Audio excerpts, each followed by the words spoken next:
శ్రీమాత్రే నమః. అందరికీ నమస్తే. Welcome to our channel. మీరంతా క్షేమంగా ఉన్నారు అని ఆశిస్తూ, ఉత్తరాయణ పుణ్యకాలం ప్రారంభమైన తర్వాత మొట్టమొదటిగా వచ్చేటువంటి పవిత్ర మాసం మాఘమాసం. మాఘమాసం అంటేనే స్నానాలకు ప్రసిద్ధి, మాఘం అంటేనే గుప్త నవరాత్రులకు ప్రసిద్ధి, ఎన్నో విశేషమైనటువంటి పర్వదినాలు కూడా వచ్చేటువంటి అపురూపమైనటువంటి మాసం అన్నమాట. ఈ మాఘమాసంలో ఈ సంవత్సరం ఇంకా మన తెలుగు సంవత్సరం అనేది ముగుస్తుంది అనగా మనకొచ్చే అపూర్వమైనటువంటి, ముఖ్యంగా మన పిల్లల్ని వృద్ధిలోకి తెచ్చుకోవడానికి, మన పిల్లల కోసం భగవత్ ఆరాధన చేసుకునేందుకు, వాళ్లకు సంబంధించి ఏమన్నా సంకల్పాలు నెరవేర్చుకోవాలి దేవతారాధన ద్వారా అనుకునే వాళ్ళకి ఇప్పుడు వచ్చేటువంటి గుప్త నవరాత్రులు మాఘశుద్ధ పాడ్యమి నుంచి మాఘశుద్ధ నవమి వరకు 9 రోజుల పాటు ఉండేటువంటి ఈ పర్వదినాల్ని గుప్త నవరాత్రులు, శ్యామలా నవరాత్రులు, మాతంగి నవరాత్రులు, సరస్వతి నవరాత్రులు అని చెప్పి పిలుస్తారండి. సో ఈ రాజశ్యామల నవరాత్రులు ఏ విధంగా చేసుకోవాలి అనేటువంటి విశేషాలతో ఈ వీడియో మీకు అందించబోతున్నాను. మీలో ఫస్ట్ టైం మన ఛానల్ చూస్తూ ఉంటే సబ్స్క్రైబ్ చేసుకోండి. లాస్ట్ 3 ఏళ్లుగా అసలు శ్యామలా నవరాత్రులకు సంబంధించి 3 ఏళ్లుగా పూజా విధానాలతో వీడియోస్ మొదలు పెట్టిందే మనమండి. ఇప్పుడైతే చాలా ఛానల్స్ అనేవి వచ్చేసాయి కాబట్టి భక్తిపరంగా కూడా వాళ్ళకి తెలిసినవి పంచుకుంటూ చాలా వందల వేల ఛానల్స్ అనేవి వచ్చేసాయి కాబట్టి ఈ 3 ఏళ్లలో చాలా గ్రోత్ చూస్తూ ఉన్నాం కాబట్టి నా బాధ్యతగా అయితే నేను తప్పకుండా వీడియో మీకు ప్రజెంట్ చేయడానికైతే ముందుకు వచ్చేసానండి. ఈ సంవత్సరం 2026లో శ్యామలా నవరాత్రులు, శ్యామలమ్మ రాజశ్యామలగా పిలుస్తారు. ఈవిడ మనకు అధికారాన్ని ప్రసాదిస్తుంది, జ్ఞానాన్ని, బుద్ధిని, వికాసాన్ని కలిగిస్తుందనమాట. ముఖ్యంగా పిల్లల చదువు కోసం, పిల్లల వృద్ధి కోసం తపన పడే అందరూ కూడా అమ్మ ఆరాధన చేసుకుంటే గనక వాళ్ళకి వాక్శుద్ధిని ప్రసాదిస్తుంది. ఈవెన్ మనం కూడా జాబ్స్ చేసేవాళ్ళము, లేదా మనకి వృత్తిపరంగా మన భాషకి సంబంధించి, మన నోటికి సంబంధించి, మన ప్రవర్తన విచక్షణ జ్ఞానంతో నడిచేటువంటి ప్రొఫెషన్స్ అయితే మాత్రము వాళ్ళకి ఇంకాస్త అమ్మ ఆశీర్వాదం కలిగి బూస్టప్ కావాలన్నా, కెరీర్లో గ్రోత్ కావాలి అనుకున్నా కూడా అమ్మవారి ఆరాధన అనేది విశేషమైనటువంటి ఫలితాలు ఇస్తుందన్నమాట. రాజశ్యామల, రాజమాతంగి, మనకి లక్ష్మీ, సరస్వతి, దుర్గా, వీళ్లలో సరస్వతి అమ్మవారి తాంత్రిక స్వరూపమే మనకి రాజశ్యామల అనమాట. మనకి గ్రహాల పరంగా తీసుకుంటే సూర్య భగవానుల వారికి అధిదేవత కూడా రాజమాతంగిగా పిలిచేటువంటి రాజశ్యామల అమ్మవారు సరస్వతి అమ్మవారు. అందుకే మనం ఈ మాఘమాసంలో సూర్యారాధన కూడా చేస్తూ ఉంటాం అన్నమాట. అయితే తెలియని వారు ఈ నవరాత్రులు ప్రారంభించచ్చా, తెలిసిన వాళ్ళు ఈ సంవత్సరం వస్తున్నటువంటి ప్రత్యేకమైనటువంటి పర్వదినాలు ఏమన్నా ఈ 9 రోజుల్లో ఉన్నాయా అన్నీ చెప్తాను. అంతకన్నా ముందు పీఠం సర్దుదాం రండి. పీఠము లేదా పూజా గది ఏమేం పెట్టుకోవాలో చూపిస్తున్నాను. గణపతి వారు ఉండేలాగా చూసుకోండి, విఘ్నాలు లేకుండా ఆయన్ని కొలుచుకోవడానికి. ఇది కలశ చెంబు అంటారు. ఒకవేళ నిష్టగా చేయబోతున్న ఒక సంకల్పం కోసం అనుకునే వాళ్ళు కలశాన్ని అక్కడ ప్రతిష్ఠించుకోవచ్చు అనమాట. రాగి చెంబులో కొంచెం శుద్ధమైన జలం వేసి పసుపు, కుంకుమ, గంధం, అక్షతలు, సుగంధభరితమైనవి అన్నీ, యాలకలు, ఒక జాజికాయి, జాపత్రి, కొంచెం మిస్త్రీ పలుకులు లాంటివి వేసి ఒక చక్కని కొబ్బరికాయ కానీ కొబ్బరి బోండం కానీ తెచ్చుకొని ఎర్రని జాకెట్ పీసు లేదా బ్లూ కలర్ జాకెట్ పీసు దానికి చుట్టి చక్కగా మీరు కలశాన్ని తమలపాకులు కానీ మామిడాకు కానీ పెట్టి కొలువు తీర్చుకొని కూడా కలశం పెడితే నియమాలు పాటించాలి, తెలుసు కదా. రోజు ఒక పూట సాత్విక ఆహారం తీసుకోవాల్సి ఉంటుంది. ఆరోగ్యం కుదిరినంతలో భూసైనం పాటించాల్సి ఉంటుంది, బ్రహ్మచర్యాన్ని పాటించాల్సి ఉంటుంది. కుదిరినంతలో ప్రతిరోజు తలస్నానం చేయడానికే ప్రాధాన్యత ఇవ్వాలి. కుదరదు అనుకుంటే 2 రోజులకు ఒకసారి విశేష తిథుల్లో ఈ నవరాత్రుల్లో చేస్తూ అలా కలశారాధన చేస్తే మాత్రం నియమాలకు కట్టుబడి ఉండాలి. కలశం లేదు అంటే మాత్రం ఆఫీస్లు, ఇంట్లో పెద్దవాళ్ళు, పిల్లలు వాళ్ళ ఆరోగ్య పరిస్థితులు చూసుకుంటూ పొద్దున్న సాయంత్రం దీపారాధన పరిశుభ్రంగా పెట్టేలా చూసుకొని చక్కగా లలిత పారాయణ చేసుకోండి, సరిపోతుంది. సరే, దీపారాధన చేసి మిగతా విషయాలు మాట్లాడతానండి.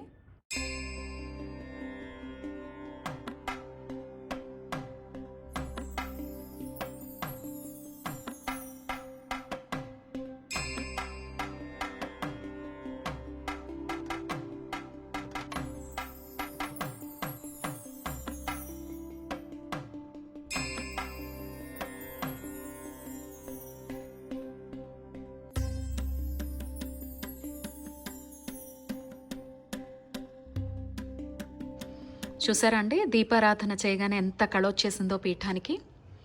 ఇంత నిండుగా అందంగా అందరినీ చూసి మొదటి రోజు మొదలు పెట్టేయాలి అనిపిస్తుందండి. ఆ తర్వాత నుంచి కొనసాగించడం అనేది ప్రతి ఒక్కరికి కూడా చాలా కష్టంగా అనిపిస్తుంది అనమాట.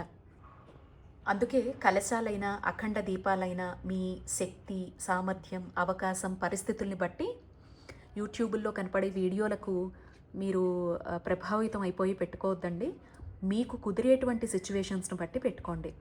సో చూసారా, చక్కగా ఇలా పీఠం దగ్గర రోజు మీరు పూజా మందిరంలో చేసుకోండి, లేదా ప్రత్యేకంగా పీఠం పెట్టుకోండి. అమ్మవారి పటం కుంకుమార్చన చేసుకోవడానికి ఒక తమలపాకు, దీపారాధన, చక్కగా రోజు అగరబత్తి వెలిగించడం. ఇదిగోండి, కలసం పెట్టని వాళ్ళైతే ఇది కలస చెంపు కింద భావించాలన్నమాట. ఇంకొకటి పంచపాత్ర ఆచమనం చేసుకోవడానికి. సో ఇంకా హారతి ఇవ్వడానికి ఒక పళ్ళెం పెట్టుకుంటారు. మీకు ఇంకా అమ్మవారికి సంబంధించి ఏమన్నా విగ్రహాల రూపాలు ఉంటే చక్కగా పెట్టుకోవచ్చు అనమాట. అండ్ గణపతి వారిని పసుపు రూపంలో పెట్టుకోవచ్చు, పసుపు ముద్దగా, విగ్రహం ఉంటే విగ్రహంగా పెట్టుకోవచ్చు. గంట ఉండేలా చూసుకోవాలి. ఇది ప్రత్యేకమైన పీఠం అనే కాదండి, రోజు కూడా పూజా మందిరంలో మనకి పూజా సామాగ్రి అనేది అంటే పీఠం మీద ఉండవలసినవన్నీ ఇలా సర్దుకోవాలన్నమాట. ఇంకా దేవతామూర్తి మీ ఇష్టం. ఇంకా చాలా కామన్గా వచ్చే డౌట్స్ అండి. మీరు ప్రతిరోజు కూడా దీపపు కుందులు మళ్ళీ కడుక్కొని నీట్గా పెట్టుకోండి. ఎవ్రీడే కూడా దీపపు కుందులు మార్చుకోండి. కుంకుమార్చన అమ్మవారికి చేస్తారా, పాదాల దగ్గర చేస్తారా, తమలపాకు ప్లేట్లో చేసుకుంటారో అది మాత్రం కదపకండి. కలశం పెట్టుంటే కలశాన్ని కదపకండి. ఇంకా చాలా కామన్గా వచ్చే డౌట్స్ అండి. మీరు ప్రతిరోజు కూడా దీపపు కుందులు మళ్ళీ కడుక్కొని నీట్గా పెట్టుకోండి. ఎవ్రీడే కూడా దీపపు కుందులు మార్చుకోండి. కుంకుమార్చన అమ్మవారికి చేస్తారా, పాదాల దగ్గర చేస్తారా, తమలపాకు ప్లేట్లో చేసుకుంటారో అది మాత్రం కదపకండి. కలశం పెట్టుంటే కలశాన్ని కదపకండి. అనుకోనటువంటి అవాంతరాలు వచ్చినా, కుటుంబంలో ఏమన్నా అనుకోని ప్రాబ్లమ్స్ వచ్చినా, ఎక్కడికన్నా వెళ్ళాల్సి వచ్చినా కూడా పీఠం తీసేసి వెళ్ళండి. కానీ మీ అంతటి మీరు గ్యాప్ రాకుండా చూసుకోండి 9 రోజుల పాటు. అలా అయితేనే మనం పూనుకోవడం కూడా మంచిది. లేదు అంటారా, నిత్య దీపంలాగే రోజు దీపారాధన చేసుకుని కుదిరినంతలో ఏ రోజు కుదిరితే ఆ రోజు లలితా సహస్ర పారాయణం చదువుకోవడం, శ్యామలమ్మ దండకాలు చదువుకోవడము, శ్రీమాత్రే నమః అనేటువంటి నామస్మరణతో గడపడము మంచిది. కొంతమందికి మంత్రాలు, స్తోత్రాలు అంటే ఏంటో, అవి ఎలా చదువుతారో కూడా తెలియదు కదండి. అలాంటి వాళ్ళు చక్కగా అలంకార రూపంలో అమ్మను చూసి పొంగిపోండి. చక్కగా మీకు కుదిరినంతలో మీ అవకాశ రీత్యా అలంకారం చేసుకోండి. అమ్మ అమ్మ అమ్మ అంటూ అమ్మతో గడపండి. శ్రీమాత్రే నమః అనేటువంటి నామస్మరణలో ఏదో ఒక టైం అయితే ఫిక్స్డ్గా పెట్టుకోండి. ఇవి నవరాత్రులు కాబట్టి, గుప్త నవరాత్రులు కాబట్టి రాత్రి 9 తర్వాత అంటే 9 నుంచి 11 మధ్య చేసేటువంటి పూజ చాలా పవర్ఫుల్ అనమాట. లేదు అంటారా, పొద్దున్న 6 గంటల లోపల చేసే బ్రహ్మముహూర్త పూజ అనేది చాలా చాలా పవర్ఫుల్. ముఖ్యంగా పిల్లల ఎడ్యుకేషన్ రీత్యా, పిల్లల ప్రవర్తన రీత్యా, ఎవరైనా కుటుంబంలో సంసారం లేదా సంతానం ఈ రెండూ బాగుండాలి అని కోరుకునే వాళ్ళు మాత్రం అమ్మవారి ఆరాధన చేసుకోండి. నేనైతే సంవత్సరం కూడా అమ్మ దయ వల్ల మా ఇంట్లో ఎప్పుడూ కూడా ఎలవేల్పుగానే ఉంది ఆ తల్లి. మీకు తెలుసు మా పూజా మందిరంలో ఉంటుంది అమ్మ అని చెప్పేసి. ఈ పటం వచ్చేసి నాకు బహుమతి రూపంలో అమ్మ వచ్చారనమాట. అందుకే ఈసారి ఈ పటాన్ని పెట్టి మీకు నేను పూజ చూపించడం జరుగుతోంది. నేను పీఠం ఎలా పెట్టుకుంటానో నెక్స్ట్ మీకు వీడియోలో చెప్తానండి. ఇంతేనండి, భయపడకండి. భక్తితో, గౌరవంతో, శ్రద్ధతో, విశ్వాసంతో పూజ చేయండి. ఆ తల్లి కరుణకు, కటాక్షానికి తప్పకుండా లోను కావచ్చు. రోజు కూడా అలంకారం మార్చుకోండి. పటం కదిలిపోతుంది, కలశం కదిలిపోతుంది అనుకోకుండా శుభ్రంగా పరిశుభ్రంగా పీఠం అనేది పెట్టుకోండి. చేసుకుంటూ నేను కూడా మ్యాక్సిమం షార్ట్ రూపంలోనో వీడియో రూపంలోనో మీతో అందుబాటులో ఉండేలా ప్రయత్నిస్తాను. ఏమో భగవంతుడి దయ. సో అలా పువ్వులతో అలంకరించుకొని పొద్దున్న కానీ సాయంత్రం కానీ మనస్ఫూర్తిగా అష్టోత్తర శతనామాలతో కుంకుమార్చన పూజ, పుష్పార్చన పూజ చేసుకుంటూ ఉండండి. ఇంకా మిగతాది కంటిన్యూ చేస్తానండి పూజ చేస్తూ. ఇప్పుడు ఇక నవరాత్రులకు సంబంధించి మిగతా విషయాలు మాట్లాడుకుంటే అండి, అసలు ఈ విషయం చెప్పడం మర్చిపోయాను. ఈ 2026లో మనకి శ్యామల నవరాత్రులు, మాఘ గుప్త నవరాత్రులు ప్రారంభమవుతున్నది. జనవరి 19వ తారీఖు సోమవారంతో పాడ్యంతో కూడుకున్నటువంటి తిథి అనమాట. అక్కడి నుంచి 9 రోజుల పాటు మనకి దసరా నవరాత్రులు ఎలా వస్తాయో, వారాహి నవరాత్రులు ఎలా వస్తాయో, వసంత నవరాత్రులు మళ్ళీ ఒక 1 మంత్ గ్యాప్లోనే వచ్చేస్తాయి. ఎలా అయితే వస్తాయో ఇవి కూడా ఒక నవరాత్రులు అనమాట. ఒక్కొక్క నవరాత్రికి ఒక్కొక్క ప్రత్యేకత ఉంది. ఒక్కొక్క దేవతారాధన ఆయా కాలానుగుణంగా చేస్తాము, అద్భుతమైన ఫలితాలు పొందుతాం అనమాట. అలాగే ఇప్పుడు మనం చేసేటువంటి 9 రోజుల ఆరాధన ముఖ్యంగా ప్రొఫెషన్ పరంగా మంచి వాక్శుద్ధి కావాలన్నా, లేదా పిల్లలు చదువులో ఎదగాలన్నా, ప్రొఫెషన్ రీత్యా ప్రమోషన్స్ వంటివి రావాలి అనుకున్నా, మన విద్యలో రాణించాలి అని ఎవరైతే కోరుకుంటారో వాళ్ళందరూ సరస్వతి అమ్మకు చేసేటువంటి ఆరాధనగా భావించవచ్చు అనమాట. సో కొంతమంది చెప్తారండి, ఆవిడ తాంత్రిక రూపం కాబట్టి, ఉగ్ర స్వరూపం కాబట్టి మనం ఇంట్లో పెట్టుకోకూడదు అనేటువంటి మాట. అందుకే మీకు పీఠం సర్దేటప్పుడు అన్ని డౌట్స్ క్లియర్ చేశాను. ఇక 19వ తారీఖుతో మొదలు పెడితే 27వ తారీఖు వరకు కూడా జనవరిలో మంగళవారంతో ఎండ్ అవుతుందన్నమాట. సో మంగళవారం పీఠం తీయకూడదు అనేటువంటి డౌట్, ఉద్వాసన చెప్పకూడదు అని మీ అందరికీ కూడా అనిపిస్తుంది కదా. అందుకే 28వ తారీఖు బుధవారం పొద్దున్న మనం ఉద్వాసన చెప్పేసి, చక్కగా ఉద్వాసన అంటే తెలుసు కదండి, ఎవరికైనా స్వయంపాక దానం ఇచ్చినా, లేని వాళ్ళకి ఉన్నంతలో దానం చేసినా, ఎవరినన్నా ముత్తైదువును పిలిచి తాంబూలం ఇవ్వడంతో మనకు ఉద్వాసన కంప్లీట్ అయిపోతుందన్నమాట. ఇక ఈ 9 రోజుల్లో వచ్చేటువంటి పర్వదినాల గురించి మనం మాట్లాడుకుంటే 23వ తారీఖు శ్రీ పంచమి, వసంత పంచమి అనమాట. సాక్షాత్ సరస్వతి అమ్మవారి పుట్టినరోజు, అమ్మవారు ఆవిర్భవించినటువంటి రోజు. ఇక 25వ తారీఖు మనం అనుకున్నాం కదా, సూర్య భగవానుల వారికి అధిష్టాన దేవత అని చెప్పేసి రథసప్తమి, అంటే స్వామివారి ఆవిర్భావం జరిగినటువంటి తిథి అనమాట. ఇక 26వ తారీఖు తీసుకుంటే భీష్మాష్టమి. ఇంకా 27 మంగళవారంతో మనకి నవరాత్రులు కంప్లీట్ అయిపోయినా 28 భీష్మ ఏకాదశి వస్తుందన్నమాట. అష్టమి నాడు కూడా మనం పితృదేవతలకి తర్పణాలు వంటివి కూడా ఇంట్లో ఇచ్చుకోవచ్చు.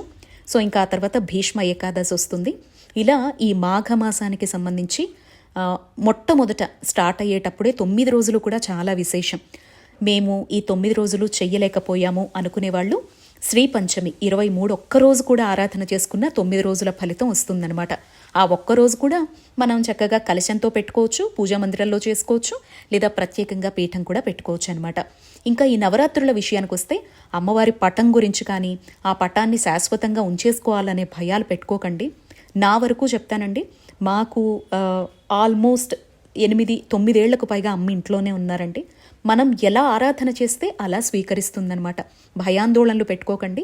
ప్రింటౌట్ రూపంలో పెట్టుకున్న, అప్పటికప్పుడే పూజ కోసం పటం తెచ్చుకున్న మీరు మళ్ళీ భద్రపరుచుకొని మళ్ళీ నవరాత్రులకైతే తీసుకోవచ్చు, లేదా పూజా మందిరంలో అలాగే కొనసాగించుకోవచ్చు.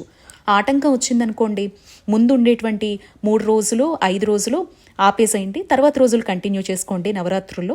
లేదా స్టార్టింగే గ్యాప్ వచ్చిందనుకోండి, మిగిలిన నవరాత్రుల్లో 4 రోజులు 3 రోజులు ఉంటుంది కదా, సప్తమి అష్టమి నవమి మంచిదంటారు కదా, అలా అయినా కూడా ఆరాధన చేసుకోవచ్చు.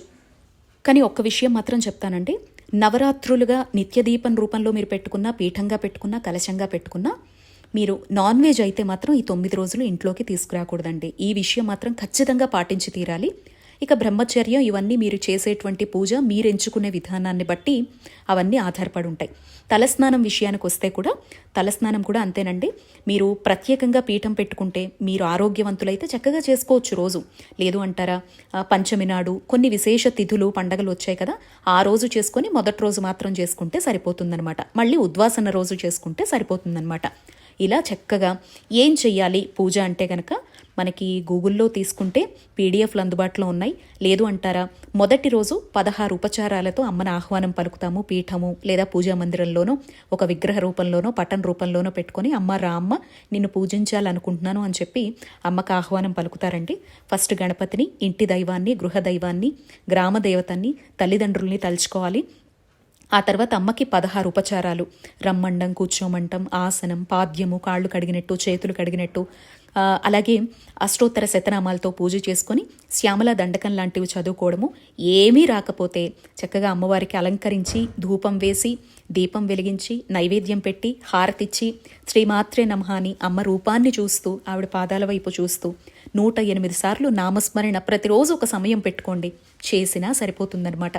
ఇలా ఆ 9 రోజులు అత్యంత శక్తివంతమైనటువంటి మాఘమాసంలో వచ్చే ఈ పర్వదినాల్ని మనం ఎంతవరకు ఉపయోగించుకుంటామో అనేదే ముఖ్యం. మనం చేసే క్రతువులన్నీ కూడా మీ ఇష్టాలు, అమ్మ మీద మీ ప్రేమ, మీ అవకాశాలని బట్టి ఆధారపడి ఉంటాయి. ఈ విషయం ఏ పూజకైనా కూడా వర్తిస్తుందండి. కఠినమైనటువంటి ఉపవాసాల జోలికైతే పోకండి. ఒకవేళ కలశం పెట్టుకొని ఒక సంకల్పం కోసం దీక్షగా చేస్తాము, లేదా ఉపాసన చేసేవాళ్ళు ఉంటారు, మంత్రోపదేశం ఉన్నవాళ్ళు ఉంటారు, అటువంటి వారైతే చేసుకోవచ్చు. సో ఇదండి శ్యామల నవరాత్రులకు సంబంధించి నాకు తెలిసిన విషయాలు పంచుకున్నాను. మీకు ఏమన్నా ఇంకా సందేహాలు ఉంటే కింద కామెంట్ బాక్స్లో పెట్టండి. నేను ఎలా స్టార్ట్ చేయబోతున్నాను శ్యామల నవరాత్రులు అనేటువంటి వీడియోతో మళ్ళీ మీ అందరినీ కలుస్తాను. నా పీఠం అవన్నీ కూడా మీకు నేను చూపిస్తానండి. తప్పకుండా ఈ 9 రోజులు మీరు ఏం చేసినా చెయ్యకపోయినా, అసలు అవకాశమే లేకపోయినా కనీసం టెంపుల్ కన్నా వెళ్ళి వస్తూ ఉండండి. రోజు మాత్రం 7 గంటల లోపల పైకి వెళ్ళి సూర్య భగవానుల వారికి అర్ఘ్యం ఇవ్వడం మాత్రం మర్చిపోకండి. అలా చేసినా కూడా అమ్మ ఆరాధన చేసిన దానిలోకి వస్తుంది. లేదా మేము రోజు దీపం పెట్టము అనుకునేవాళ్ళు ఈ 9 రోజులు దీపారాధన చేయండి ఇంట్లో. కనీసం ఈ 9 days దీపారాధన చేసుకొని పూజ గదిని ఇంటిని పరిశుభ్రంగా పెట్టుకునేటువంటి ప్రయత్నం చేయండి. అలా చేసినా కూడా మనకు విశేషమైనటువంటి ఫలితం వస్తుందన్నమాట. ఇంకా ఆ పిల్లల ఎగ్జామ్స్కి సంబంధించి దగ్గరకు వస్తున్నాయి కాబట్టి పిల్లల చదువు కోసం తపన పడేవాళ్ళైతే మీ అందరికీ ఎన్నోసార్లు చెప్పాను, ఓం ఐం మహాసరస్వత్యై నమః అని రోజు తమలపాకు మీద తేనె వేసి పిల్లలు స్కూలుకు వెళ్ళేటప్పుడు వాళ్లతో 9 సార్లు చెప్పించడము రాయించడము చేసి అది నైవేద్యంగా నాలికకి కాస్త రాస్తే మాటలు రాని వాళ్ళకి మాటలు కావచ్చు, వాక్ శుద్ధి కావచ్చు, మొద్దుగా ఉండటం, ఆటిజం లాంటి సమస్యలు ఇవన్నీ కూడా కొంతవరకు అమ్మ ఆశీర్వాదంతో బయటపడేటువంటి అవకాశం తప్పకుండా ఉంటుందండి. ఏదైనా మళ్ళీ మనందరికీ తెలుసు, నమ్మకం, విశ్వాసం, భక్తి, శ్రద్ధ, ఒక సంకల్ప దీక్ష. ఎంత ఇబ్బంది వచ్చినా నేను చేసి తీరుతాను అనేటువంటి సంకల్ప బలమే మన సమస్యల్ని దూరం చేస్తాయన్నమాట అమ్మ ఆశీర్వాదంతో.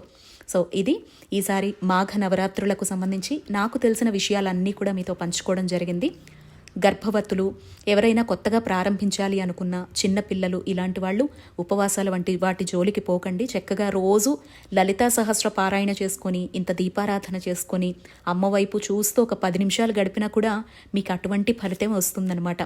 చాలా సందర్భాల్లో మన వీడియోస్ పరంగా అడుగుతూ ఉంటారు కదా, జాబ్ రావాలంటే ఏం చేయాలండి, జాబ్లో ప్రమోషన్స్ రావాలంటే ఏం చేయాలండి, సో మేము ఇంకా ఖాళీగానే ఉన్నామని, లేదా మాకు ఏదన్నా ఒక చక్కని ఉపాధి దొరికితే బాగున్ను అని, లేదా పిల్లలు మాట వినాలి, అల్లరి తగ్గాలి, వాళ్ళు ఎడ్యుకేషన్లో ఒక మంచిగా వాళ్ళను వాళ్ళు తెలుసుకొని ముందడుగు వేసేలాగా భగవంతుడు మమ్మల్ని కరుణిస్తే బాగున్ను అని ఎదురు చూసేవాళ్ళు ఈ 9 రోజులు చక్కగా ఉపయోగించుకోండి. ఏం లేదు, ఒక్క ఐం మహాసరస్వత్యై నమః అనేటువంటి నామస్మరణలో గడిపి మన మనసులో ఉండేటువంటి సంకల్పాన్ని అమ్మ పాదాల దగ్గర పెట్టినా చాలండి.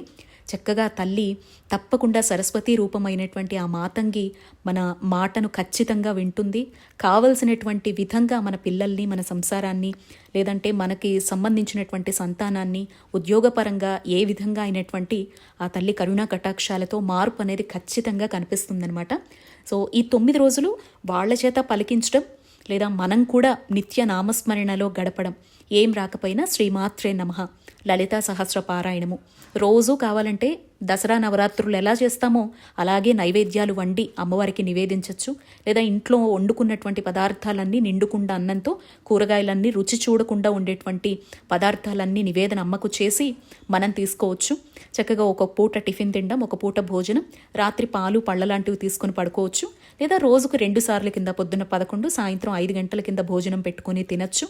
ఎలా అయితే అలా మీ ఆరోగ్యం, పరిస్థితుల రీత్యా, మీ ప్రొఫెషన్, మీకు ఇంట్లో ఉండే సిచ్యువేషన్స్ రీత్యా ఎంచుకోండి. ఇవన్నీ కూడా మనం పెట్టుకునే విధానాలు మనం పెట్టుకున్నవి. అమ్మతో మానసికంగా మనం ఎంత కనెక్ట్ అవుతాము, తల్లిని ఎంత భక్తి శ్రద్ధలతో ఆరాధిస్తాము, ఎటువంటి ఇబ్బంది వచ్చినా మన సంకల్పానికి మనం ఎంతవరకు కట్టుబడి ఉంటాము అనేదే చక్కని ఫలితాన్ని అందించి అమ్మవారి కరుణకు పాత్రుల్ని చేస్తుందన్నమాట. తల్లి ఏ రూపంలో ఉన్నా తల్లేనండి, కానీ అలుసుగా మాత్రం తీసుకోకూడదు. మనం ఒక క్రమశిక్షణతో ఆవిడ ఆరాధన చేసి ఉన్నంతలో ఆరాధన చేస్తే ఎంత చక్కగా రాజ్యాధికారాన్ని ప్రసాదిస్తుందో, అమ్మే కదా అని అలుసుగా తీసుకుంటే పాతాళానికి తొక్కడంలో కూడా వెనకడుగు వేయదు. ఈ విషయాన్ని గుర్తుపెట్టుకోవాలి. ఇదండి ఇవాల్టి వీడియో. నచ్చితే తప్పకుండా లైక్ చేయండి. శ్రీమాత్రే నమః.